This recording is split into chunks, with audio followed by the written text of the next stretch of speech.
Jane's reputation made her the star of her day, but there is a heartbreaking dark side to her fame in the Wild West.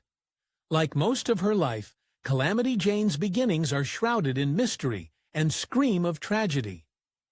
Born Martha Cannery on May 1, 1852, her home life was turbulent from the get-go.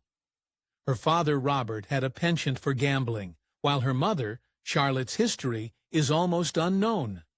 Their lives were unimaginably hard, but little did they know the worst was yet to come.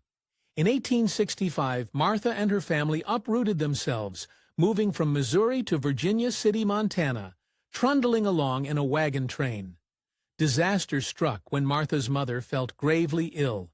In fact, she was so sick she could hardly draw a breath. Martha and her siblings watched in horror as Charlotte succumbed to pneumonia before their very eyes. But this was only their first taste of loss. Despite their crushing grief, Martha and her family forged on, settling in Salt Lake City in 1866. Her father had mighty goals and began farming 40 acres of land. But within a year, fate dealt Martha another cruel blow. Her father also passed, leaving all 6 children orphaned and horribly alone. As the eldest, Martha had no choice but to shoulder the largest burden imaginable. Now, at the time of her father's demise, Martha was only 14 years old, a startlingly young age, to be the new head of the household with 5 younger siblings looking to her to take the reins. She became responsible for their lives and well-being. To put food on the table, Martha needed to find work. Growing up at the speed of light, Martha took on a shocking number of occupations: dishwasher, waitress, cook, nurse, team driver, and dance hall nurse. In 1874, she claimed to be working as a scout at Fort Russell. But that wasn't all. Perhaps most infamously, she began selling her own body for money. It was a time of endless toiling and hard work.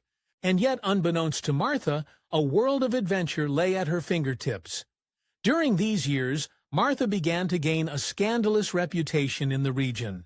She became somewhat of a curiosity because she simply didn't act like a typical woman.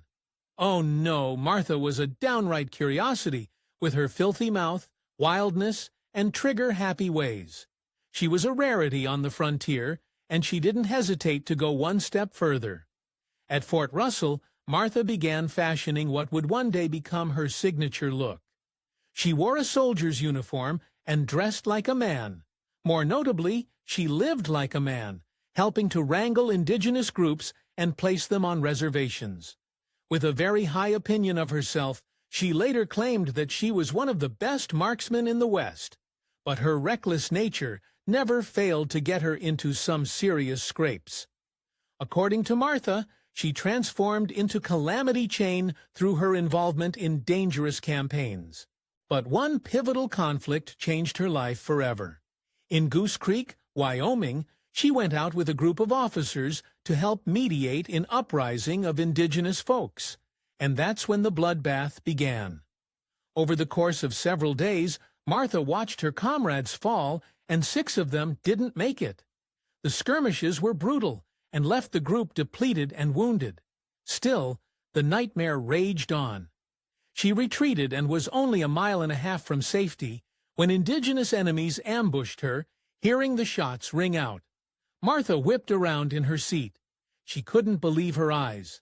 As the sound of firing surrounded her, Martha watched her captain struggling to remain upright in his saddle. He'd been wounded badly. With heroism in her heart, she turned her own horse around and rode to his aid. Martha caught him in her arms right before he hit the ground, swinging his body onto her horse and riding like the wind. Thanks to Martha, her captain lived to ride another day. She made it back to the fort, and this was where a life-changing moment took place. The captain, laughing with gratitude and relief, said, "I name you Calamity Jane, the heroine of the plains." However, other witnesses and historians believe there's more to this surreal account. Many years down the road, in 1896, Calamity Jane released an autobiography book. In fact, the hair-raising backstory about her skirmish with the indigenous folks and her subsequent christening can be found in its pages. But here's the problem. She wrote the pamphlet for publicity purposes. She wanted to attract an audience for her upcoming tour. But this didn't necessarily make her stories true. Sadly, much of Calamity Jane's early life is incredibly murky because her pamphlet just can't be wholly trusted. She exaggerated and even invented some of her most dramatic tales. For instance, Captain Jack Crawford claimed that Calamity Jane never saw a lynching and never was in an Indian fight. If this is true, then how did she really get her legendary name?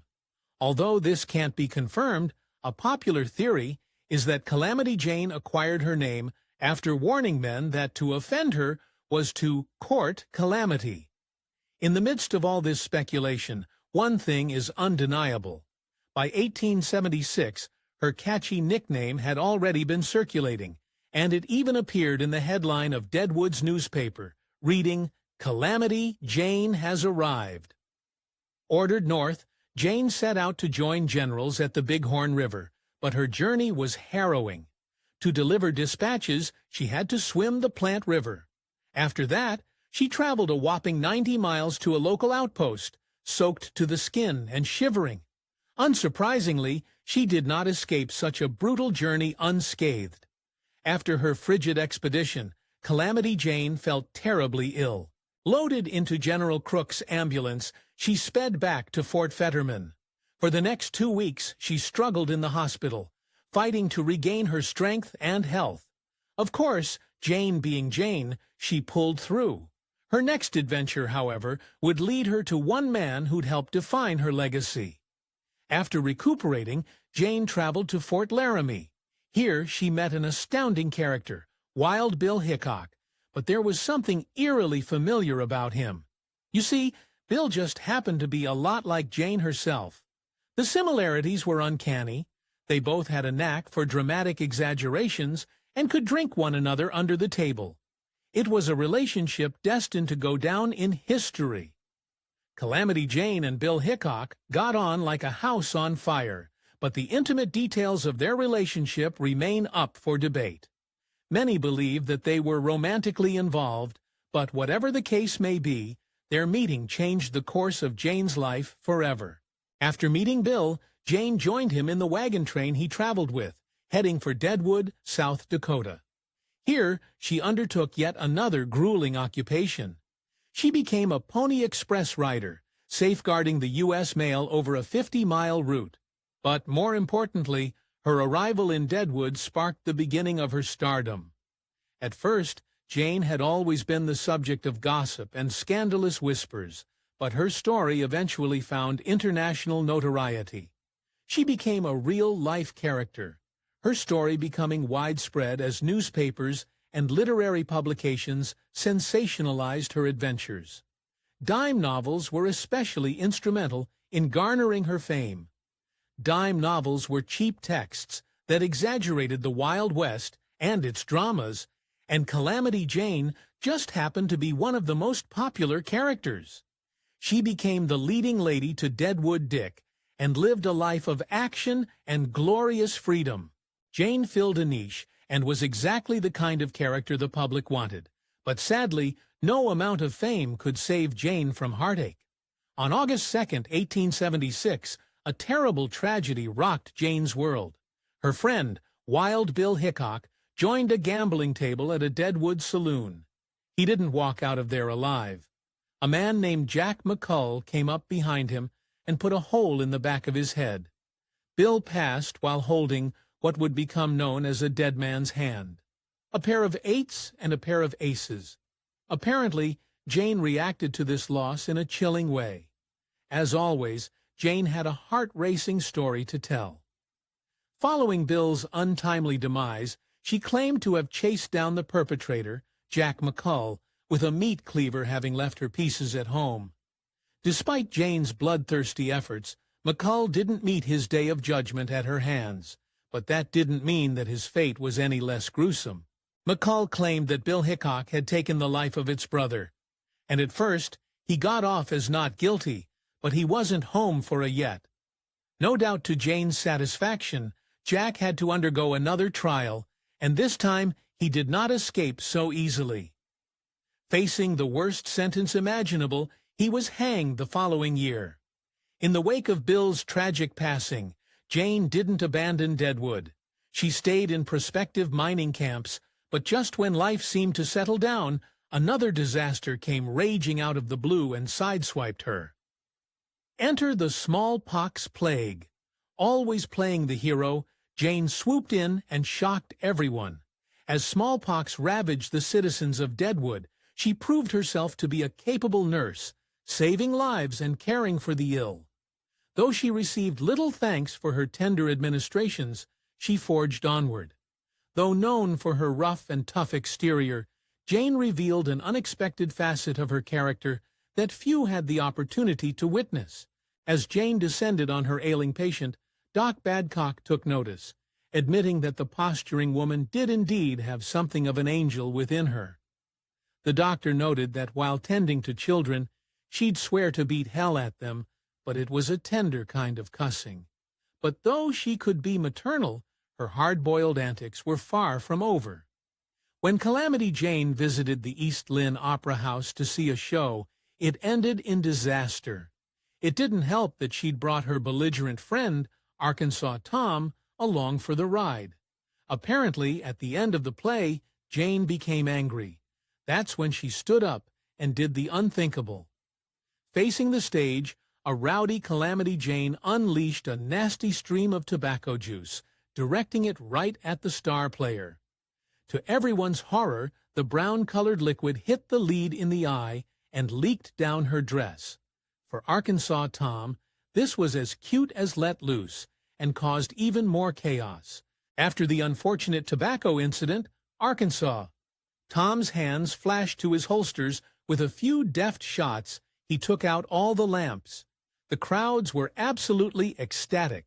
To a soundtrack of cheers, Calamity Jane grabbed Tom by the arm, and together, strolled up the main aisle and out into the open air. But here's the sad part.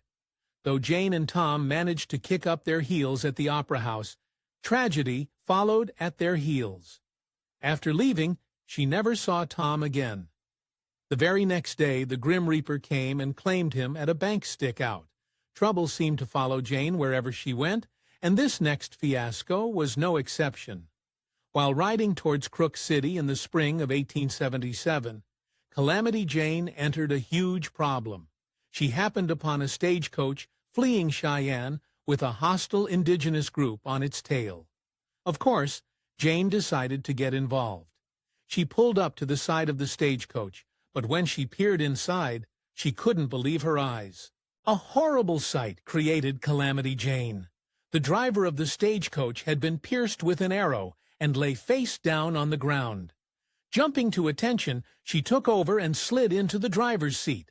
Thanks to her brave efforts, precious cargo of 6 passengers made it all the way to Deadwood. The nature of exploits such as these helped make her a household name. As the late 1870s rolled around, Calamity Jane courted infamy, with one dime novel even calling her the White Devil of the Yellowstone. But in the midst of her growing reputation, Jane herself began settling down. By the early 80s, she purchased a ranch on the Yellowstone River and kept a wayside inn, but this wasn't enough for her. Jane's roaming spirit couldn't stay pinned down for long. Jane had already lived 1,000 lifetimes in one, but there was still one adventure she hadn't embarked on, and that was marriage. After getting the travel bug and moving to Texas, she met Clinton Burke, but this wasn't just any man. In the late summer of 1885, she started a new chapter of her life and married him, but as her husband soon discovered, Calamity Jane was just not the kind of woman he could tame. The seemingly happy couple ended up in Boulder, Colorado, where they took charge of a hotel. But there was something that Jane couldn't shake: her past. For years, she continued to try to tell her outrageous stories, and her desire to put on a show shaped her destiny in a disturbing way. In 1895, Calamity Jane ended up in Buffalo Bill's Wild West show. After all, she was an excellent marksman in Cowboy. She began sharpshooting for an audience while riding her horse. Jane performed her character for the world, touring and becoming a star on stage. Ironically, it was also her reputation for insubrity that got her fired.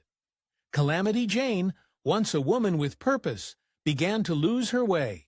In 1900, a newspaper editor made a chilling discovery when they found Calamity Jane languishing in a brothel. Though she managed to recover her health, she continued to sabotage her own success. After landing a gig with the Pan American Exposition, Jane had two choices: show up for work or cause a riotous scene. Calamity Jane not only threw caution to the wind, but also kissed goodbye to a decent job. While at a bar, she drank heavily, pulled her pieces out, and began blasting them off in view of officers. It ended badly. Pathetically, she ended up tripping down the road, her filthy mouth spewing curses into the air. One thing was for sure: Calamity Jane had begun to spiral. Calamity Jane's penchant for drinking heartbreakingly destroyed her. In 1903, she returned to the Black Hills, but this would be the last time. Her health was in bad shape, and she lost almost everything. With her, Jane carried a shabby old suitcase and had very few belongings. In a moment of desperation, she ended up in a very depressing place, having hit rock bottom. Jane showed up on the doorstep of Madame Dora Dufran's house with no money to her name. Jane worked for her keep, undertaking both the cooking and laundry for all the girls. This line of work, however, couldn't keep her alive. Her life was already crumbling around her, and by this time it was far too late. Sadly, by August 1903, Calamity Jane knew that the end was terrifyingly near. She'd taken the train to Terry, South Dakota, but mid-journey tragedy struck. Apparently, she'd been drinking herself silly on board and became dangerously ill. The conductor himself hauled Jane off the train, carrying her in his arms. This was the beginning of the end. After getting her into a room at the Callaway, a physician came to call on the ailing patient. The diagnosis did not look good. She had inflammation of the bowels and pneumonia. As she lay there wasting away, she made one final heartbreaking request. She wanted to be buried next to the infamous Wild Bill Hickok. In the end, Calamity Jane got her wish. After passing on August 1st, 1903, she did indeed find her place of rest at the Mount Moriah Cemetery next to her old comrade, Wild Bill. If you enjoyed this Factor Nate video, give it a thumbs up and subscribe for more incredible stories. Want to say in who we cover next? Join our membership program through the link in the description for exclusive perks. Your support means everything to us. Thanks for watching, and we'll see you in the next one.